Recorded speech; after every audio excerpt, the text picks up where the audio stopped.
हर रोज़ डर लग रहा है रात को डाउ को देख करके कि अगले दिन मार्केट में कुछ ना कुछ हो जाएगा। हाँ, देखिए अगर डाउ हर रोज़ गिर रहा है, इधर कमोडिटी मार्केट में देखिए कमोडिटी का भी दाम बहुत तेज़ी से बढ़ रहा है। तो इन्फ्लेशन का डाटा भी ठीक नहीं आ रहा है, इन्फ्लेशन भी बहुत ज़्यादा से बढ़ रहा है, बहुत तेज़ी से बढ़ रहा है, ठीक है। और अपना जो डर रह रहा है कि हर रोज़ अमेरिका मार्केट को जब देख रहे हैं कि रात को और सुबह लग रहा है कि मार्केट अपना जो है मतलब 200-300 पॉइंट 400 पॉइंट नीचे खुलेगा, लेकिन ऐसा हो ही नहीं रहा है। इसी बारे में थोड़ा सा डिस्कस करेंगे आज। नमस्कार, मैं चिरंजीत मंडल, स्मार्ट ट्रेडिंग क्लास से। देखिए ऐसे कमोडिटी का तो ऊपर नीचे तो होता ही रहेगा। जैसे क्रूड ऑयल का अभी 96-97 में है डॉलर में, तो ये अगर 100 क्रॉस कर गया, फिर 105 110 अगर हो गया तो इक्विटी मार्केट में तो इन्फ्लुएंस क्रिएट होगा, ठीक है, उसका इम्पैक्ट तो आएगा ही। लेकिन बाकी क्या है, अमेरिका मार्केट को देखिए, जैसे डाउ जिस तरह से गिर रहा है, डाउ का लाइफ टाइम हाई 36,800 समथिंग, तो 20% तो वो गिर ही चुका है। तो अपना निफ्टी उस हिसाब से नहीं 20% का करेक्शन नहीं दिया, लेकिन अपन को लगता है कि 20% अगर निफ्टी अगर आ जाता है तभी अमेरिका मार्केट के साथ में बराबरी होगा। लेकिन ये क्यों नहीं हो रहा है? इसका रीज़न यही है कि अपना डोमेस्टिक इन्वेस्टर और रिटेलर जो अपना देश का है, इनके पास बहुत सारे पैसे हैं अभी, क्योंकि बहुत सारे लोग जो है एफडी वगैरह ये सब आजकल नहीं करते क्योंकि इंटरेस्ट नहीं मिलता है। सेविंग्स में उतना पैसे नहीं रहते, सब स्टॉक मार्केट में पैसा लगा दे रहे हैं। तो रिटेलर, ट्रेडर, इन्वेस्टर ये सब बढ़ रहा है, म्यूचुअल फंड के थ्रू आ रहा है, कोई ऐसा भी कर रहा है, कोई जो है अपना इन्वेस्टमेंट स्ट्रेटेजी बना रहा है और इन्वेस्ट कर रहा है, कोई ट्रेडिंग मदद कर रहा है। तो ऐसे इस तरह से जो है अपना फंड का जो है कोई कमी नहीं है। इसी वजह से ग्लोबल फैक्टर को मतलब हम ट्रेडर, इन्वेस्टर्स मतलब नज़रअंदाज कर रहे हैं, लेकिन ऐसा ठीक नहीं है। कभी कभी कोई इवेंट आ ही सकता है ऐसा, कोई नेगेटिव इवेंट अगर आ गया, मान लीजिए जैसे क्रूड का इस तरह से मतलब ऊपर नीचे होना, क्रूड ऑयल अगर 10% 20% किसी दिन अगर बढ़ गया तो उस दिन तो इक्विटी मार्केट में तो इम्पैक्ट आएगा ही आएगा। और देखिए जैसे डॉलर इंडेक्स को भी अपने को देखना है। अब डॉलर इंडेक्स बढ़ते बढ़ते ऐसे चला गया 110 के आसपास, 107-108 के आसपास डॉलर इंडेक्स चला गया। तो कमोडिटी का दाम भी मतलब ऊपर नीचे हो रहा है, तो ये सब का एक कोरिलेशन तो है ही। इसको नज़रअंदाज नहीं किया जाएगा। हम देख रहे हैं डाउ को सोते टाइम कि डाउ मतलब 300-400 पॉइंट नीचे है, 500 पॉइंट नीचे है, लेकिन अपना मार्केट जो है अगला दिन जो है पॉजिटिव ट्रेंड में चल रहा है। ये क्या है कि देखिए FIs का पैसे से अभी उतना डिपेंडेंट नहीं है इंडियन मार्केट, ठीक है डिपेंडेंट है। ऐसा नहीं है कि FIs की पोजीशन नहीं है, FIs की पोजीशन है, FIs की जो पोजीशन होना चाहिए एक्चुअली उतना पोजीशन अभी FIs का नहीं है, फिर भी अपना मार्केट जो ऊपर की तरफ ही जा रहा है। लेकिन इसमें डरने घबराने की कोई बात नहीं है। आप लोग इन्वेस्टर है तो आप का माइंड से ऐसा होना चाहिए कि अपना टाइम फ्रेम कितना है, आपके व्यू आपका उस हिसाब से होना चाहिए। 1 साल का हो, 5 साल का हो, तो आपको डरने घबराने की कोई बात नहीं है। जो ट्रेडर लोग हैं तो उनका पोजीशन जो है वो 5-7 दिन के लिए कैरी फॉरवर्ड करते हैं या मैक्सिमम 1 महीने के लिए करते हैं, तो उनको जो है हेजिंग करके रखना चाहिए, क्योंकि मार्केट में कभी क्या होगा ये बताना मुश्किल है।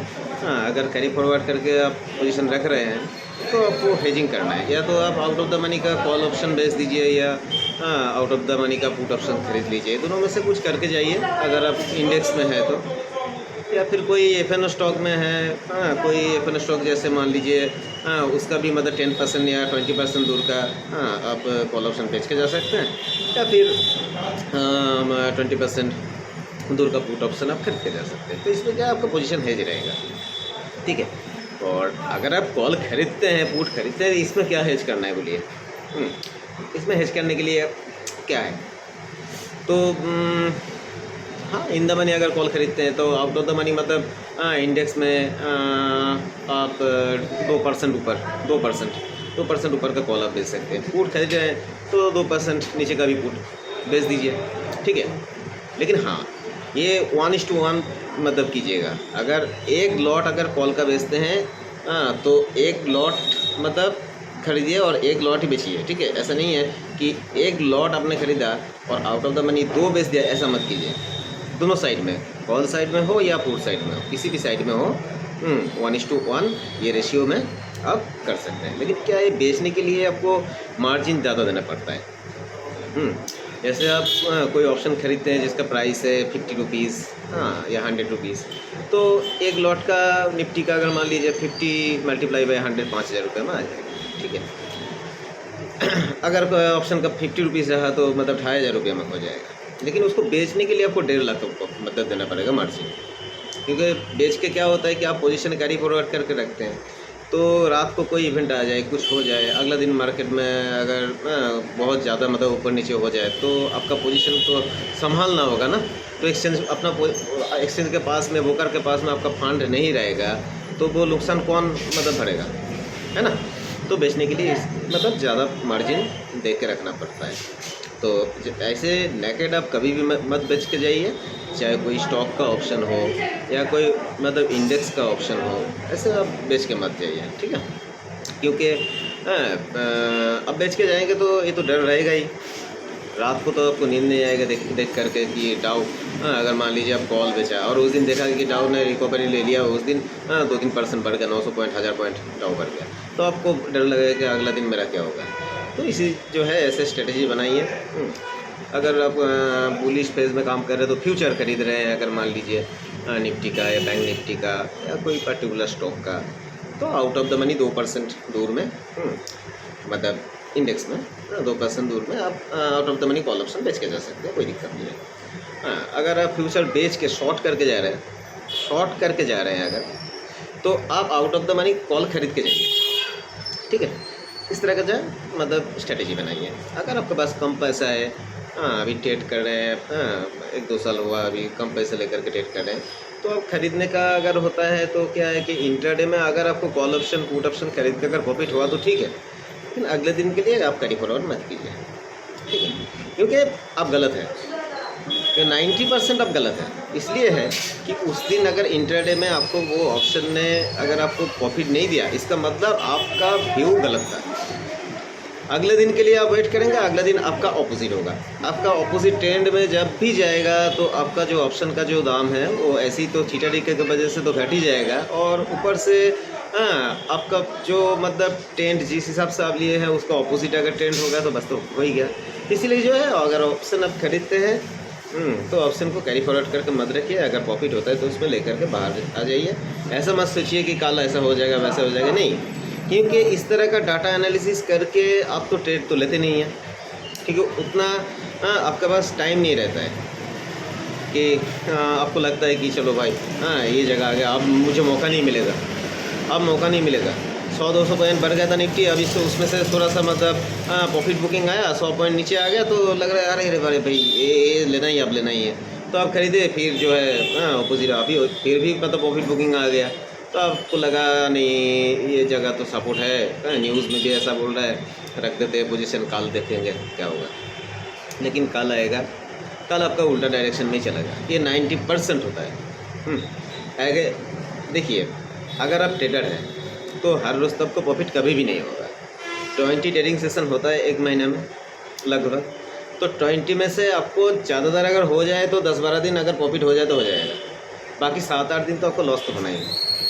उसी लॉस को जो है मतलब आपको कम करना है, ताकि आपका प्रॉफिट अगर 100 रुपीज़ हुआ, 100 में से मान लीजिए कि उसको 70 रुपीज़ प्रॉफिट और 30 रुपीज़ लॉस, ऐसा मतलब 7:3 रेशियो में आपको रखना है, ठीक है। तो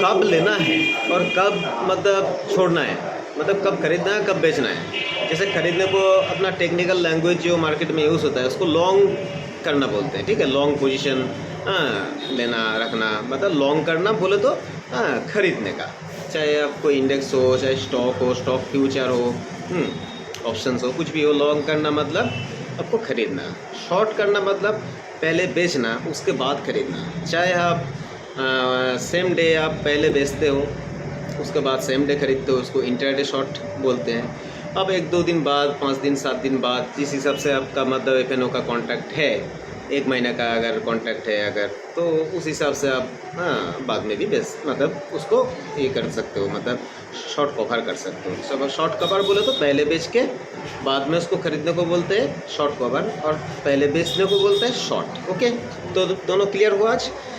लॉन्ग पोजीशन मतलब खरीदना, शॉर्ट पोजीशन मतलब बेच के रखना।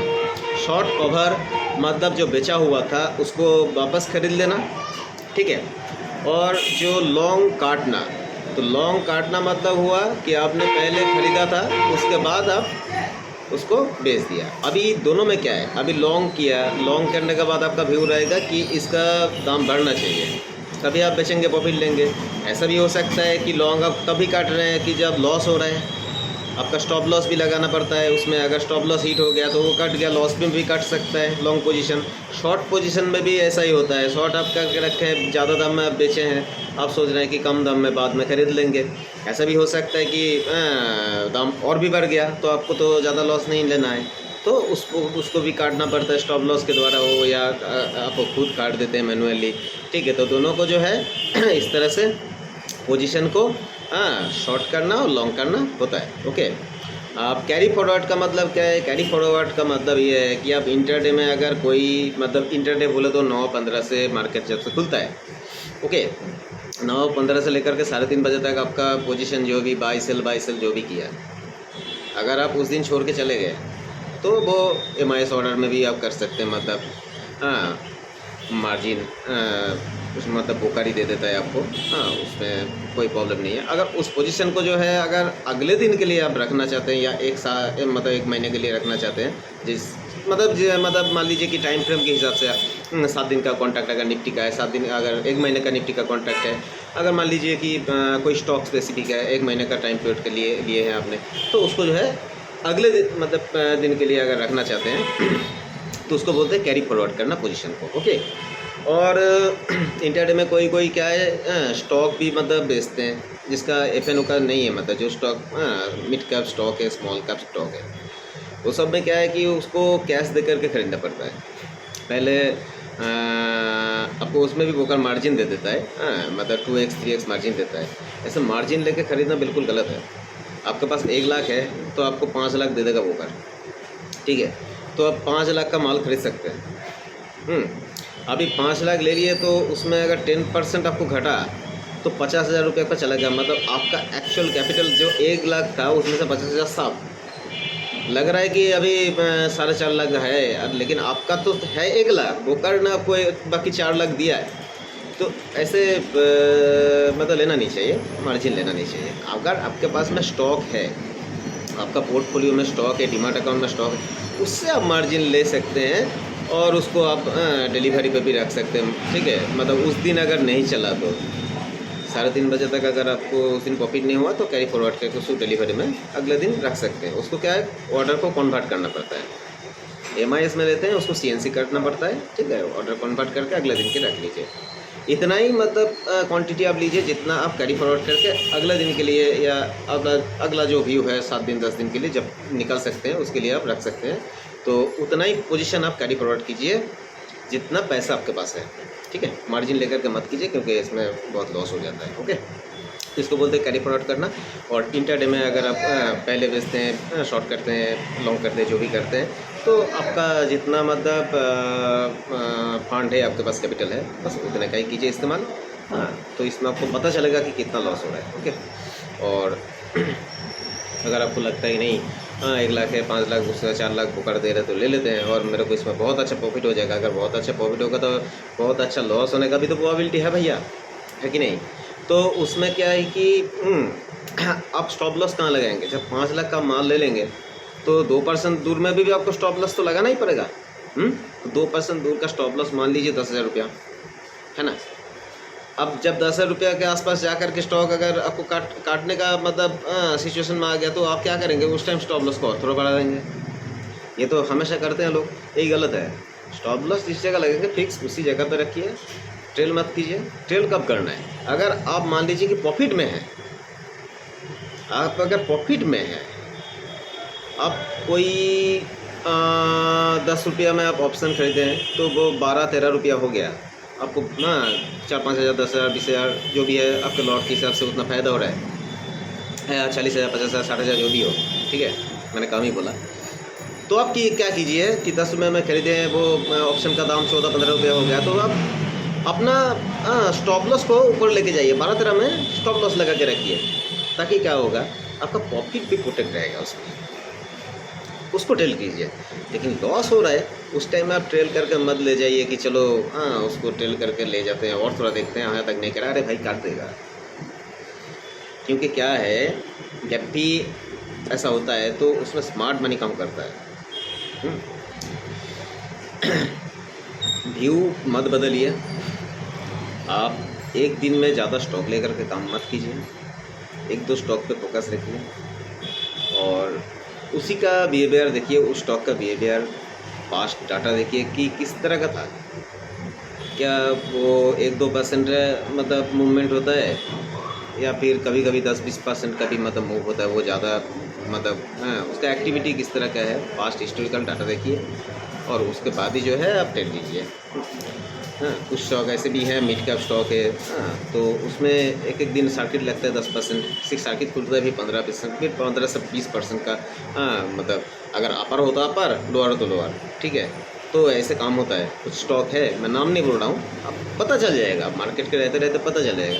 तो वो सब स्टॉक में अगर आप मान लीजिए कि आप शॉर्ट कर दिए तो क्या हाल होगा, है ना। तो इसी सबसे पहले आपको स्टॉक का एक्टिविटी देखना है, उसका पास्ट हिस्टोरिकल, उसका ट्रेंड कैसा है देखना है कि ऐसा ट्रेंड है कि 5% गिरा, 7% ऊपर, फिर 10% नीचे, फिर 5% ऊपर, ऐसा स्टॉक में हाथ नहीं लगा चाहिए। तो ज़्यादातर बैन में ही रहता है ऐसा स्टॉक, लेकिन कुछ है वो बैन में जाता है फिर बाहर आ जाता है, ऐसा होता है।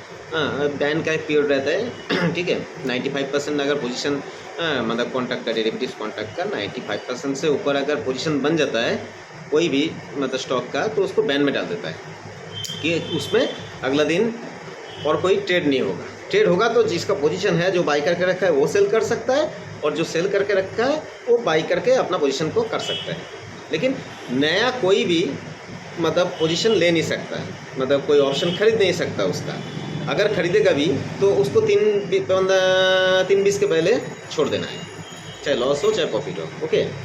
तो बैन पीरियड में अब बाहर कब निकलते हैं, जब 80% पोजीशन हो जाता है घट करके, ठीक है, तब फिर बैन से बाहर आ जाता है। तो ये बैन पीरियड, तो बैन के लिए बालक से वीडियो बनाना पड़ेगा। आज तो मैं जस्ट ऐसे आ गया कि मार्केट से इतना डरने का नहीं है, लेकिन इतना ज़्यादा भी ओवर कॉन्फिडेंट नहीं रहना है। क्योंकि देखिए कभी भी ऐसे कमोडिटी मार्केट का जैसा हाल है मैक्रो व्यू जैसा है हमारा, ग्लोबल व्यू, ठीक है, ये तो मैक्रो पार्ट है। जैसे अमेरिका के इन्फ्लुएंस का डाटा देखिए, इतना बढ़ रहा है, कमोडिटी का दाम इतना मतलब बढ़ रहा है, क्रूड ऑयल का दाम इतना ऊपर नीचे हो रहा है, ठीक है। करेंसी मार्केट भी उतना अच्छा नहीं है, डॉलर इंडेक्स तो $110 के आसपास चला गया, ठीक है। तो ये सारी चीज़ देखना है। फेड का मीटिंग में फेड तो अच्छा चीज़ तो बोले नहीं है कि इंटरेस्ट रेट तो बढ़ेगा ही, ठीक है। तो ये सारी चीज़ जो है, ये मैक्रो पार्ट आपको ध्यान में रखना है। और बाकी देखिए आप वार वाला सिचुएशन हो, चाहे कोई भी ऐसा इवेंट तो आ ही सकता है, तो कैरी फॉरवर्ड जितना कम करेंगे उतना अच्छा है। हाँ, अगर कोई अच्छा स्टॉक आपको मिल रहा है, फंडामेंटल जिसका अच्छा है, ठीक है, जो स्टॉक मतलब बहुत बढ़िया स्टॉक है अगर आप रिसर्च करके ख़रीद रहे हैं, तो उस स्टॉक में आपका अगर व्यू अगर 5 साल का है, मतलब लॉन्ग टर्म का व्यू है, तो आप उसको लेके रख सकते हैं। लेकिन पूरा आपका जो कैपिटल है, अगर मान लीजिए कि आपके पास 10 लाख है, 20 लाख है, तो पूरा इस्तेमाल मत कीजिए, 50% आप उसमें इन्वेस्ट कीजिए। हो सकता है कि बाद में नीचे में भी आपको एवरेज करने को मिले, नीचे आ जाए तो और कुछ ऐड करने को मिले, इस तरह का पोजीशन बनाइए। और ट्रेडिंग के लिए जो है, ट्रेडिंग जो लोग करते हैं वो तो बिना ट्रेडिंग के रह नहीं सकते, ठीक है, आदत लग जाता है। और डाटा देख करके ट्रेडिंग करेंगे तो लॉस नहीं होगा। मैंने इसके पहले एक वीडियो बना रखा है, अब डिस्क्रिप्शन में लिंक होगा, शायद देख लीजिए, नहीं तो चैनल को आप सब्सक्राइब कर लीजिए। उसके बाद उसमें ढूंढ लीजिए आप, ऑप्शन का वीडियो है, ग्रो और वेल्थ बोल के एक वीडियो है। तो वो सब में जो है ना, मैंने बहुत डिटेल्स में बता रखा है कि कैसे कैसे ट्रेड आपको लेना है। जैसे एक वीडियो और भी है जो लाइव दिखाया था मैंने, अदानी एंटरप्राइज का, उस दिन मतलब चार्ट दिखा रहा था और उसका डाटा दिखा रहा था, मतलब लाइव उस दिन मतलब मार्केट चल रहा था। तो उसी दिन मैंने बोला था कि बुलिश भी है, तो तभी से मतलब अदानी कुछ ही दिन में, आज से जो है मैक्सिमम 15-16 दिन का पहले का बात है, तो उस टाइम शायद 2720-30 ऐसा कुछ चल रहा था, तो आज देखिए 3400 के आसपास चला गया। तो समझ रहे हैं ना। तो देखिए हाँ, अब जो है मैं कोई रिकमेंड नहीं कर रहा हूँ, मैं जो है दिखा रहा था ऐसे। आज भी बोल रहा हूँ कि वो अगर आप जा कर के वो वाला वीडियो आप देखेंगे, ऑप्शंस का वीडियो है, ग्रो योर ऑयल बोल के वीडियो है मेरा, उसमें आप उसको देखिए, अच्छे से समझिए कि ऑप्शन चेन को कैसे देखना है और देख करके कब ट्रेड लेना है और कब निकल जाना है, ठीक है। तो इसका देखना है, तो इसमें क्या है कि आपका लॉस नहीं होगा। क्योंकि देखिए डाटा जो बन रहा है वो तो पैसा है ना, जो डाटा बन रहा है वो पैसा, वो उस पर पैसा लग रहा है, और जब पैसा जिसके पास ज़्यादा है, जहाँ पर ज़्यादा पैसा लगा हुआ है, ठीक है, तो आप उसी के साथ में चलेंगे तो आपको लॉस नहीं होगा। ये एकदम मतलब मोटा मोटा मैंने कह दिया, सीधी सी बात है। अगर ज़्यादा पैसा लगा हुआ है जहाँ पे कोई इवेंट ना आ जाए, नेगेटिव इवेंट, जो मतलब हमेशा नहीं आता है, कभी कभी जैसे कोविड वाला सिचुएशन, कोई वार हो गया, ऐसा अगर आ जाता है तो वो अलग बात है देखिए। लेकिन ऐसे नॉर्मली ऐसे कुछ नहीं, कोई प्रॉब्लम नहीं है। जहाँ पे पैसा है लगा हुआ उसी के साथ में चलिए, स्मार्ट मनी के साथ में चलिए, तो आपको प्रॉब्लम नहीं होगा। अब स्मार्ट मनी को कैसे समझना है, वो ऑप्शन चेन का डाटा देखिए। अभी आप कहेंगे हाँ कि हर स्टॉक का तो ऑप्शन नहीं रहता है, ठीक है, कुछ मिड कैप स्टॉक है, स्मॉल कैप स्टॉक है, ये सब का नहीं रहता है, कुछ मिड कैप स्टॉक का रहता है। हाँ तो वो सब में कैसे ट्रेड करना है, वो सब में तो आपको कैश में ट्रेड करना है। अगर बढ़िया स्टॉक है, हाँ, मूवमेंट अच्छा देता है, आप इंटरडे ट्रेडर हो, हाँ, तो बस अपना उतना ही बैलेंस जितना है, कैपिटल है, उतने का इस्तेमाल करो, रख दो। फंस गए 2-3% 4% का लॉस हो रहा है, रख दो। 2 दिन 4 दिन 5 दिन 7 दिन 10 दिन बाद जब पैसा मतलब आपका मिल रहा है, उसमें से प्रॉफिट मिल रहा हो, तब निकल जाइए, रेट आएगा तो निकल जाइए, ठीक है। ऑप्शंस में जो सारे हैं, मतलब लार्ज कैप स्टॉक जितने भी है, मिड कैप में जो लगे है, तो वो सब में आपको डाटा देख करके काम करना है। और इसका भी आपको डाटा नहीं देख पाएंगे तो क्या हुआ, आप इसका ट्रेंड देखिए, समझ में आ जाएगा कि इसका जो टेक्निकल एनालिसिस कीजिए, इसका चार्ट देख लीजिए, 1 साल का, 3 महीने का, हाँ 1 महीने का और 5 साल का। 5 साल में आपको जो है 2020 जो ईयर है ना, वो भी छोड़ देना है। टी का टॉप उधर उधर ऊपर का टॉप भी हुआ था ना, तो वो आपको छोड़ देना है, नीचे वाला छोड़ देना है, ऊपर से वो पिक से ही आपको बॉटम सोच के चलना है, ठीक है। ये भी मैंने वीडियो में बताया। तो मेरा वीडियो को देख रहे हैं बहुत लोग, ठीक है, लेकिन लाइक नहीं आ रहा है और मेरे वीडियो को बिना सब्सक्राइब किए चले जा रहे हैं, तो ये बहुत गलत है, अच्छा नहीं लगता है, ठीक है। मैं आगे जो है बहुत बढ़िया से मैं वीडियो बनाऊंगा अगले दिन, हाँ, तो उसमें मैं एक बोर्ड में आपको अच्छे से लिख करके हर चीज़ का अलग अलग डिस्क्रिप्शन दूंगा, और कब क्या करना है, कैसे करना है, किसको क्या बोलते हैं, सब टेक्निकल भी रहेगा, मैं आसान भाषा में भी आपको समझाऊंगा, ठीक है। लेकिन ये सब्सक्राइब का बटन दबना चाहिए और लाइक का भी बटन दबना चाहिए। जो लोग देख रहे हैं, मतलब देख ले रहे हैं, देख के चले जा रहे हैं, ये तो गलत है ना। और मैंने कुछ गलत अगर कहा है, अगर आपको अच्छा नहीं लगा, तो भी आप कमेंट सेक्शन तो में लिख सकते हैं, कोई मना नहीं कर रहा है। अगर आपको कुछ पूछना भी है तो भी पूछ सकते हैं, अगर आपको और कुछ जानना है तो वो भी कमेंट सेक्शन में आप डाल सकते हैं, लिख सकते हैं, है ना। तो मैं तो वीडियो आप लोगों के लिए बना रहा हूँ, ऐसे कोई चीज़ नहीं छोड़ा मैंने तो ये तो मतलब आपको मेन चीज़ तो आपको बता ही दिया कि आपको कब लेना है ट्रेड और कब छोड़ना है, जिससे आपको मैक्सिमम प्रॉफिट हो और मिनिमम लॉस हो। तो ये फंडा जब आपको अपने अंदर डाल दिया तो आपको कोई एनालिस्ट को देखना नहीं पड़ेगा, किसी से कोई रिकमेंड किया हुआ स्टॉक आपको लेना नहीं पड़ेगा, इंडेक्स लेना नहीं पड़ेगा, आप खुद से कर सकते हैं। तो आप खुद के ऊपर में अगर इतना मतलब अपने आप को बिल्ड करना चाहते हैं, तो कम से कम मेरा वीडियो को देखने के बाद लाइक तो करो, सब्सक्राइब करो। चलो कोई बात नहीं, अच्छा लगा तो कर लोगे। तो अगला दिन आ रहा हूँ वीडियो लेकर के, तो मैं जो है मैं बोर्ड में अच्छे से आप लोगों को थोड़ा बताऊँगा, क्योंकि ये अब कुछ चीज़ का ध्यान रखना है, जैसे मैक्रो पार्ट का ध्यान रखना है, माइक्रो पार्ट का ध्यान रखना है, ठीक है, मार्केट में ट्रेड करने के लिए, इन्वेस्ट करने के लिए। और कमोडिटी ये तो फैक्टर है, कमोडिटीज़ को देखना ही है। कमोडिटी और इक्विटी में एक रिलेशन रहेगा ही, ठीक है, वो आपको नज़रअंदाज नहीं किया जा सकता, उसको देखना है। अब कमोडिटी को देखने के लिए उसके लिए प्राइस का इफेक्ट तो आएगा, किस तरह का प्राइस का इफेक्ट आता है, कमोडिटी का दाम कैसे बढ़ता है, तो उसका डिमांड कैसा होता है, सप्लाई कैसा होता है। तो ये डिमांड सप्लाई वाला बाद में आएगा तो थोड़ा इकोनॉमिक्स का थोड़ा सा मतलब मामला आ जाएगा। तो मैं बोर्ड में आपको अगले दिन जो है थोड़ा सा समझा दूंगा, ऐसे मैक्रो पार्ट। और मतलब ग्लोबल फैक्टर, ठीक है, और डिमांड सप्लाई का थोड़ा सा मैं समझा दूंगा, ठीक है। तो एक दिन में नहीं होगा, डिमांड सप्लाई और माइक्रो मैक्रो फैक्टर, उसके बाद मैं प्रोडक्शन कॉस्ट वगैरह तो मैं छोड़ ही दूंगा, नहीं लगेगा आपको। तो इसमें 5-6 एपिसोड शायद हो जाएगा, तो उसको बनाता हूँ, ठीक है। चलिए आज के लिए इतना ही, अच्छे से डेट कीजिए, गणपति पापा का आशीर्वाद तो है ही, हाँ, और सिर्फ आशीर्वाद से काम नहीं चलेगा, हाँ, आप अपना लक्ष्मी जी का भी ख्याल रखिए, लॉस कम से कम कीजिए और प्रॉफिट ज़्यादा करने का कोशिश कीजिए। प्रॉफिट जो होते रहा है उसको छोड़िए मत, उसको ट्रेल करते चलिए स्टॉप लॉस। लॉस जो दे रहा है उसको जो है स्टॉप लॉस आप आगे मत कराइए, हाँ, क्योंकि आप गलत हो गए हैं। अगर गलत हो गए हैं तो अपना गलती मान लीजिए। ये मार्केट से लड़ना, हाँ, ये आम इंसान का काम नहीं है, ये बहुत बड़ा है। आप जितना भी सोच रहे हैं वो बहुत कम है, उससे भी बहुत बड़ा है, ठीक है।